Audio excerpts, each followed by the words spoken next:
That's what life is about. Stretching and challenging. Looking for ways that you can begin to improve yourself. You could turn anything in life into something if you just keep showing up.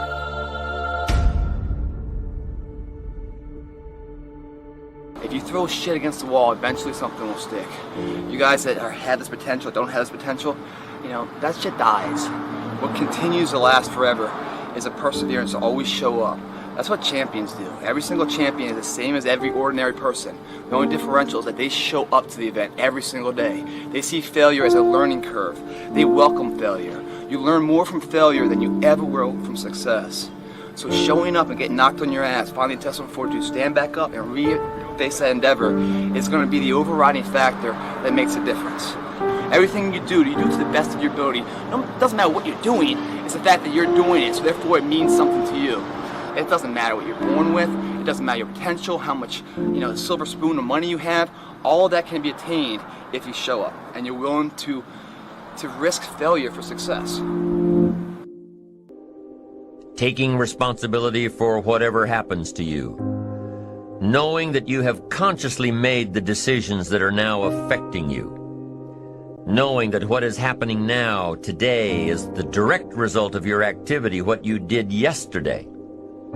Self-reliance means counting on yourself, trusting yourself, being confident with yourself, being responsible to yourself, trusting your own instincts, trusting the conclusions that you have developed from your study of experiences and philosophies, taking the credit that is due you, learning from the mistakes that you have made. We hold on to this story that we kind of fabricate, we build in our lives that, about certain things. And that story is basically an excuse and a reason about why certain things didn't happen. Why you weren't able to accomplish or do this. And maybe your story or your BS is, I didn't have the time, or I didn't have the money, or there was traffic, or this happened to me because of this person, my boss, my family member, my parents, my brother, my sister, the country, the economy, etc. Right? We have these things, these external things that we blame, and these excuses and reasons that we have. It don't matter whose fault it is that something is broken if it's your responsibility to fix it. For example, it's not somebody's fault if their father was an abusive alcoholic, but it's for damn sure their responsibility to figure out how they're going to deal with those traumas and try to make a life out of it. Some people tend to blame others for their mistakes, blame others for their failures. Now what happens is, every time that you do that, every time that you blame or you have an excuse or you BS yourself or have a story, you're giving away your power. You're basically giving away your power, and you have no ability to change what your current circumstance is. You have no power to change your life because you're putting it on something outside of yourself that you have no control over. Right? You have no control of the external world in any way.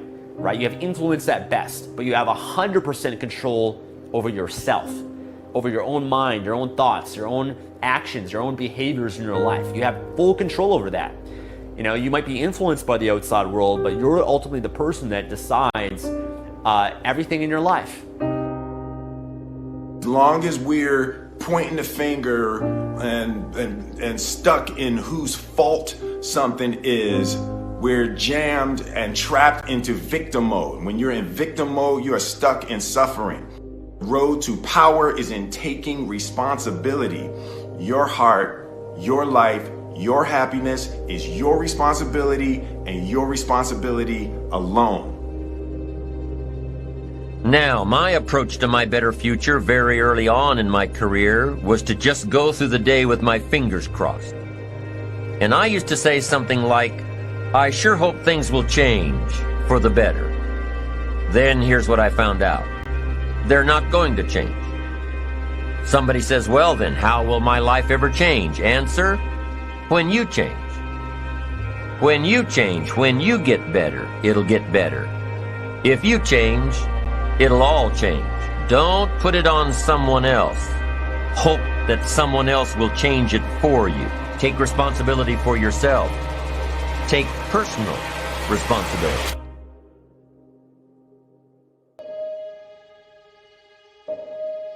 It's a constant storm to try to figure out what you're about, and you change. At 26, you're all about the hustle, you're gonna be a billionaire, this and that, and then you go to the bar one night and you fall in love, and it changes what you care about, right? And then you have a child, and then this happens, and then that happens. Things change. You just have to always consistently try to figure out what's driving you, and not because other people are watching, and not because that's what your dad wants, and not because that's what you said was gonna happen, and it doesn't look like it, and your family's gonna judge you. You just have to be as real with yourself as possible, and that is a very difficult struggle, but when you're not, you create enormous vulnerability and unhappiness. Truthful conversations redeem people. Because if you come to a clinical psychologist whose worth is salt, you have a truthful conversation. The conversation is, well, here's what's wrong with my life, and here's what caused it. You know, maybe it takes a year to have that conversation, and here's how it might be fixed. Here's what a beneficial feud might look like. And so it's a completely honest conversation if it's working well. And all that's happening in the conversation is that the two people involved are trying to make things better. That's the goal. Let's see if we can have a conversation that will make things better. I think one of the factors in the resistance to these ideas of discipline and of taking responsibility for yourself is people recognizing that they're not doing that in their own lives, and they get upset, and instead of looking internally, they try to attack the thing that's upsetting them. They attack your message. They attack the philosophy behind it, rather than look internally and objectively and having some sort of introspective point of view where you go, okay, am I reacting to this because this resonates? Like I'm missing this aspect of my life? Does this diminish me? Or is this guy pointing something out that I can benefit from? Very few people are willing to do that. Very few people are willing to take that critical moment to look at their own behavior and look at their own thought process and wonder if the actual adverse reaction they have to this person's message is because they know that they're wrong. Start the process of becoming much more honest with yourself. It will help you make much better decisions, and it will help you in the long run. It may not taste as fun or as glamorous in the short term, but it will put you in a much better position. Stop doing the things that you know are wrong that you could stop doing. Right? So it's a fairly limited attempt. First of all, we're not going to say that you know what the good is or what the truth is in any ultimate sense. But we will presume that there are things that you're doing that for one reason or another you know are not in your best interests. There's something about them that you just know you should stop. They're kind of self-evident to you. Other things you're going to be doubtful about. You're not going to know which way is up and which way is down. But there are things that you're doing that you know you shouldn't do. Now, some of those you won't stop doing for whatever reason. You don't have the discipline, or maybe there's a secondary payoff, or you don't believe it's necessary, or it's too much of a sacrifice, or you're angry or resentful or afraid. Who knows? But there's another subset that you could stop doing. It might be a little thing. Well, that's fine. Stop doing it and see what happens. And what'll happen is your vision will clear a little bit. And then something else will pop up that you will also know you should stop doing and that you could stop doing. And you could do that repeatedly for an indefinite period of time. And you know, that doesn't necessarily mean that you're going to ever be able to formulate a clear and final picture of what constitutes the truth and the good. But it does mean that you'll be able to continually move away from what's untruth and what's bad. And you know, that's not a bad start.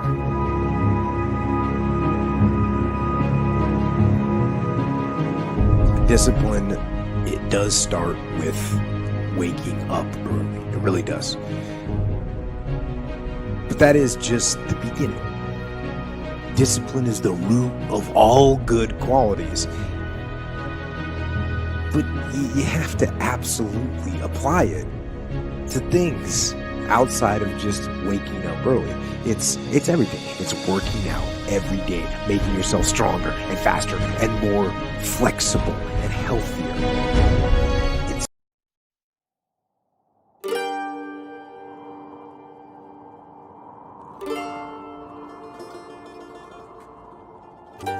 The cold is an absolute doorway to the soul. There is so much unnecessary suffering in the world. We take pills, kill the symptoms, but not the cause. And apparently we cannot become happy, strong and healthy? Hey, I know the way.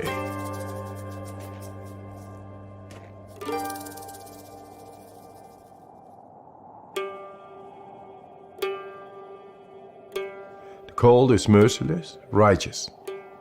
It brings you direct in the depth of yourself. You're not thinking. Your emotions stop. You are just surviving. And it brings you in the purity of the physiology as well as the soul. And you get in a different plane than our conditioning. And that makes you a free man. What's special about Wim is that he kind of has this mind over body control that's pretty phenomenal. When he is exposed to the cold, his body just physically reacts differently from a lot of other people. Right now, I'm holding 26 Guinness World Records, and all related to extreme cold. My records range from staying in the ice for 1 hour 53 minutes in direct contact with the ice, running fastest half marathon barefoot, climbing Kilimanjaro in record time in shorts, swimming underneath the ice for the longest distance. Wim is a very special person. He has an aura to him that is very positive energy, but what you can see when he begins to breathe, he has the ability to focus his mind and body together in a higher function than most can do. I created a method. The components are breathing, mindset, and cold exposure. Gradual, non-forced cold exposure. And that's to optimize the mind-body connection. Wim has figured out ways, namely through breath work and through exposure to cold, to take conscious control over aspects of his physiology that, for most people, they simply can't tune into and control.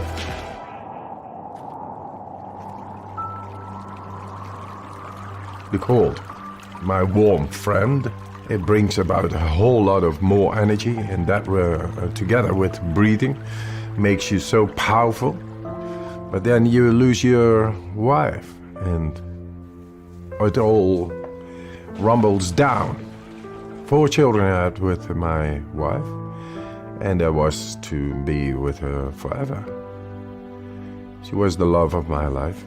She died. She suicided. It's a black hole within yourself. It breaks your heart and you don't know why, but the train of a daily life is going on and you gotta catch up, otherwise you lose it. So I had to be there for my children. And yes, we created a new nest.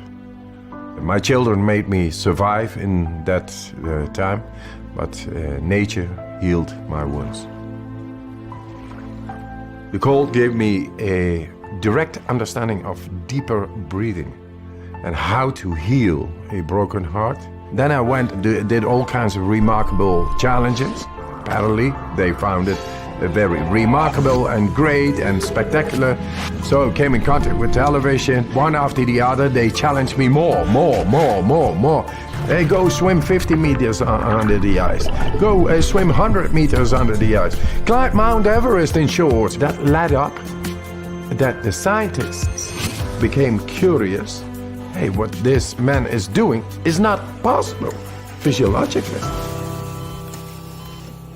The science of what Wim Hof method does is one of the primary interests of my lab now, because it is so powerful and it's been shown to be powerful in the immune system, and we believe it will also hold some real potential for treatment of neurologic diseases. And this breathing technique brings you right into the deepest part of our physiology. Anybody can do it. So you become the alchemist of your own chemistry. Let's do this. Just breathe in. And let it go. Fully in. We become alkaline. More oxygen is getting in toward all cells. Then the alkalinity makes the chemistry right in our body. And then we are able to take a last inhale after 35 of these breaths. Deeply in. letting go, and you stop.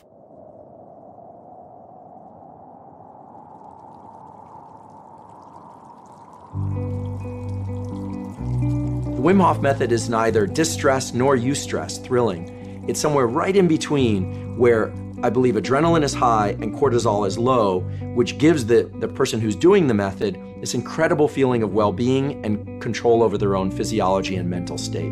Why I teach this method? To show that with a simple method out of nature, we are able to tackle the greatest problems, which is depression, fear, anxiety, and pain. People with chronic pain. That's all unnecessary suffering going on, and all this industry is keeping on and say, yeah, that's normal, and I think that's sick. If it turns out that non-ingestible approaches, such as breath work or cold exposure, can approach some of the potency that medications can provide or have failed to provide, then it's quite possible that one can heal from the inside. Guess what? We found the proof to tap into our body and mind, enabling us to become happy, strong, and healthy. You get another chance this day to do better and be better. Another chance to become more of who you were created and what you were created to fulfill.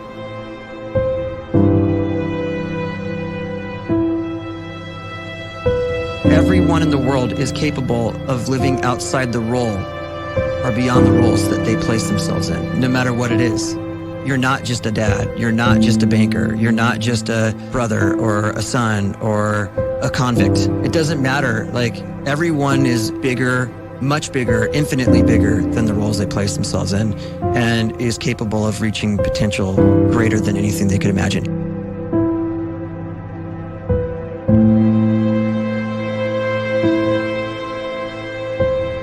You can live the life you desire.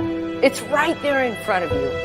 But in order to achieve it, you must first see it, then believe it, and then you must graciously ask and train your brain to help you execute your vision.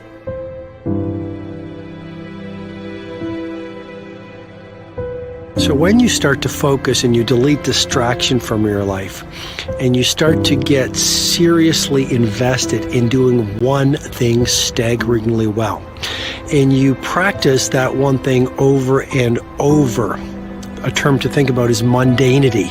You do one simple, seemingly insignificant thing every day around your main skill, and it's very mundane, but small daily improvements over time lead to world-class results. Well, here's what happens in your brain. You start to isolate a single neurocircuit around that skill, and that starts to trigger a certain type of brain cell called an oligodendrocyte, which then releases myelin. Myelin is a fatty tissue that starts to wrap around that single neurocircuit related to that main skill you've been practicing. And when myelin starts to wrap around the brain circuit, what happens is you have accelerated learning times, you can see more quickly, heightened perception, and you'll learn more quickly. And that is really the quote-unquote secret of the great producers. It's not a result of some natural gift, but their daily practice, their relentlessness and their grit, their work ethic, and their singular focus and sacrifice. The scripture says we will eat the fruit of our words. You are planting seeds when you talk. At some point, you're going to eat that fruit. My challenge is make sure you're planting the right kind of seeds. If you want apples, you have to sow apple seeds. If you want oranges, you can't plant cactus seeds, poison ivy seeds, mushroom seeds. You're going to reap fruit from the exact seeds that you've been sowing. In other words, you can't talk negative and expect to live a positive life. You can't talk defeat and expect to have victory. You can't talk lack, not enough, can't afford it, never get ahead, and expect to have abundance. If you have a poor mouth, you're going to have a poor life. If you don't like what you're seeing, start sowing some different seeds.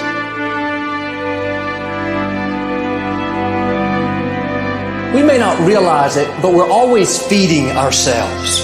What we watch, listen to, the people we're around, the thoughts we're dwelling on, that's feeding our inner man. If you go to lunch with people that talk bad about the boss, make fun of a coworker, put down a friend, they're feeding you gossip, feeding you jealousy, feeding you disrespect.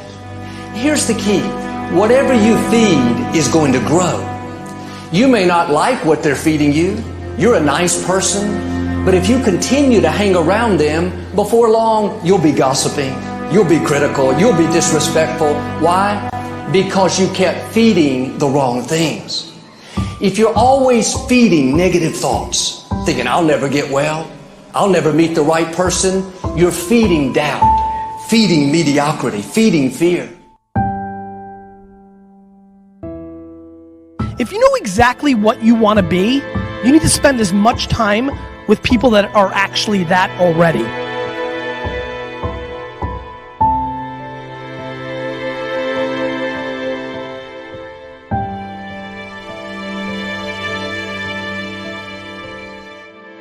You cannot let a fear of failure, or a fear of comparison, or a fear of judgment stop you from doing what's going to make you great.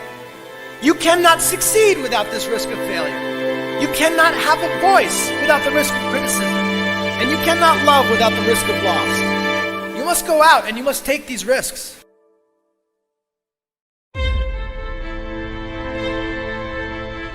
You don't have the time to waste time, because time doesn't wait till you discover your purpose. If you don't know why you was born, time is still moving. And if you discover your purpose at 90 years old, it's too late.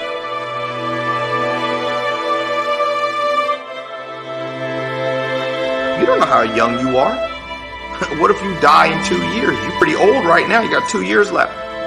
And if you're 50 years old and you're feeling discouraged, well, remember the advice about planting a tree. When's the best time to plant a tree? 20 years ago or today?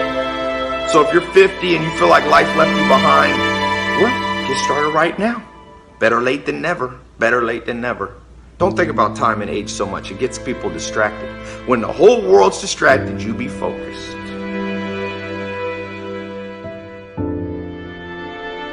You have to trust your own voice, your own ideas, your honesty, your vulnerability. And through this, you will find your way. You do not have to be fearless. Just don't let fear stop you. Live like this as best you can, and I guarantee you will look back on a life well lived. You are capable of greatness in your profession, and more importantly, in your quality of self. Stay hungry. Stay young at heart. Take those risks. You are going to change the world around you in big ways and in small.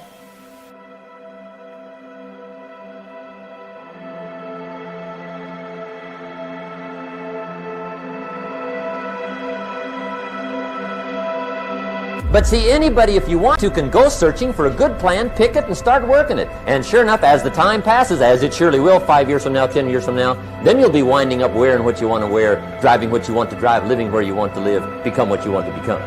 But now's the time to fix the next 10 years. And who can? Anybody.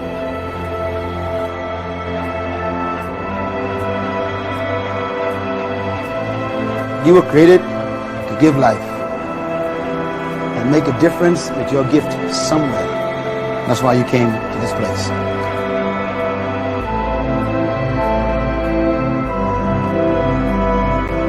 You want to improve? You want to get better? You want to get on a workout program or a clean diet? You want to start a business? You want to write a book or make a movie or build a house or a computer or put together some mobile application? Where do you start? You start right here. And when do you start? You start right now. You initiate the action aggressively. You go. Life is life. Life is an interesting journey of ups and downs. But how that journey ends is up to you today. You see, when you fall down and you feel like giving up, when times get tough, it's not the end. The question is, are you going to finish strong? The definition of a disability is something that will hinder you from being able to do something. I think, though, the greatest disability is not having no arms and no legs. The greatest disability is your mind, the choices that you make. The question is, are you going to make the right choices? Are you going to make the choice to have your life in its right perspective? Are you going to make the choice to get up instead of give up? Are you going to make the choice to dream big? There is no greater disability that we have in our life than to make the decision to give up. Because once you give up, then there is no hope.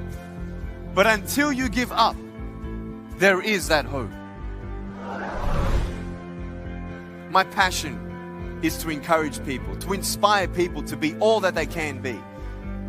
I found my purpose, I found my strength, and I want you to find yours. Don't be afraid of failing. Every time you fall down, every time you fail, you learn something new. You're ready for the next one. You've learned how not to do something. Well, then learn from it and move on. Leave what's behind and press forward. You can only win if you don't give up. Go for it. Don't let anything hold you back. If nothing's holding me back, what's holding you back? No goal is too big. No dream is too far-fetched. It's as big as you can dream it. There are times in life where you don't see the purpose or the good in your situation. But just because you can't see it, it doesn't mean it's not coming. Who goes to the train station, looks down the railway and says, the train's not here, I'm leaving. You will wait for the train. Why? Because the schedule says that the train is coming. So just because you can't see the hope in your situation, it doesn't mean that it's not there. You see, many people think that I have only one foot just because you can't see the other one. I've gone from a life without limbs into a life without limits. What about you?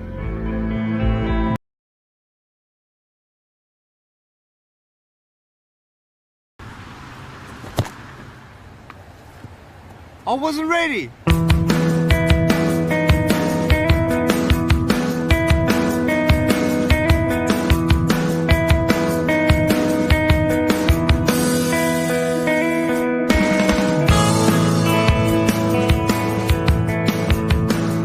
I have no arms and no legs, but I'm very thankful that I have my little chicken drumstick here.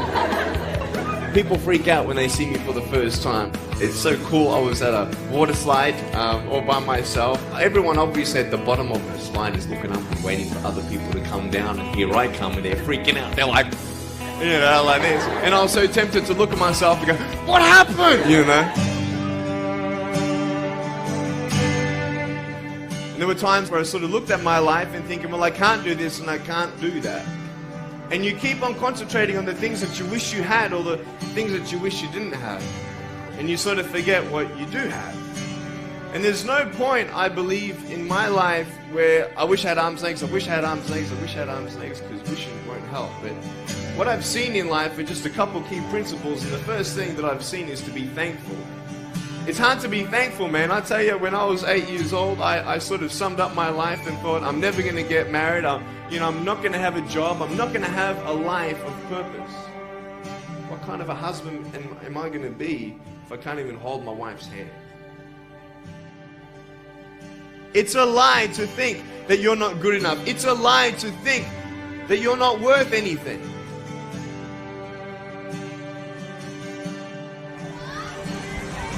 One more.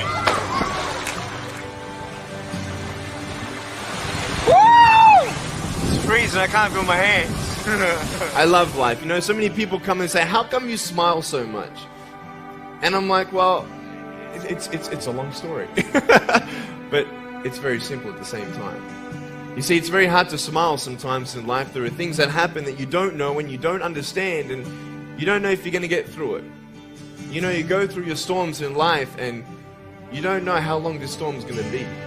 And today I want to share with you some principles that I've learned in my life that you can use in yours.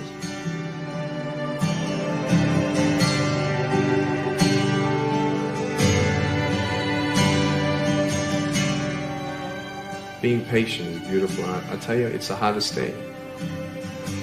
But I realize I may not have hands to hold my wife's hand, but when the time comes, I'll be able to hold her heart. I don't need hands to hold her heart.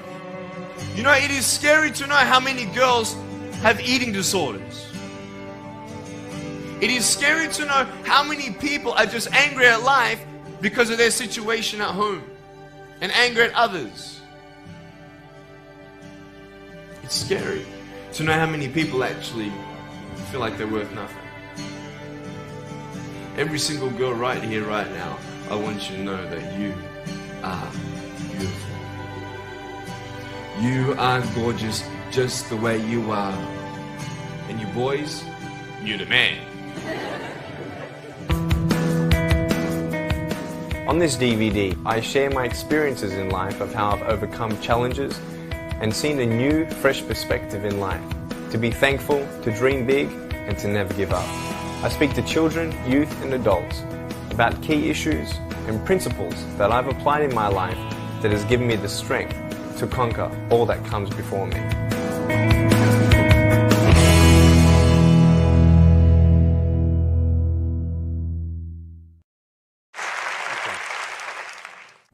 When I'm 24 years old, 5-6 years ago, I was in California. And I never met anybody else like me. When I was 10 years old, I wish I would have met somebody like me. Never did. Didn't get that miracle. But at 24, in California, I saw a little boy with no arms and no legs, 19 months old, just like me. I knew he was going to be bullied. I knew he was going to go through depression. I knew he would feel alone. I knew that he would get worried if he's ever going to have a girlfriend, and so on and so on. I got the father to bring him up on stage in front of 2,000 people. And everyone was crying. And it was a materialization of when you don't get a miracle, you can be a miracle for someone else. I am not a superhero. I go through ups and downs. So do you. But take one day at a time. And if you haven't found that peace of knowing who you are and why you're here, and where you're going when you're not here, for me, I want you to know that's how I've overcome. I don't have any walls. My book's called Life Without Limits. And what will be, will be. I've acted in a short film, 30 awards. I got Best Actor in a Short Film. I've done my own music video. I've written 2 books. First book, 30 languages, 800,000 copies. I'm 29, and we know 1 billion people know who I am. Not to bring up my pride or my name or my status, trust me, I'm just like you.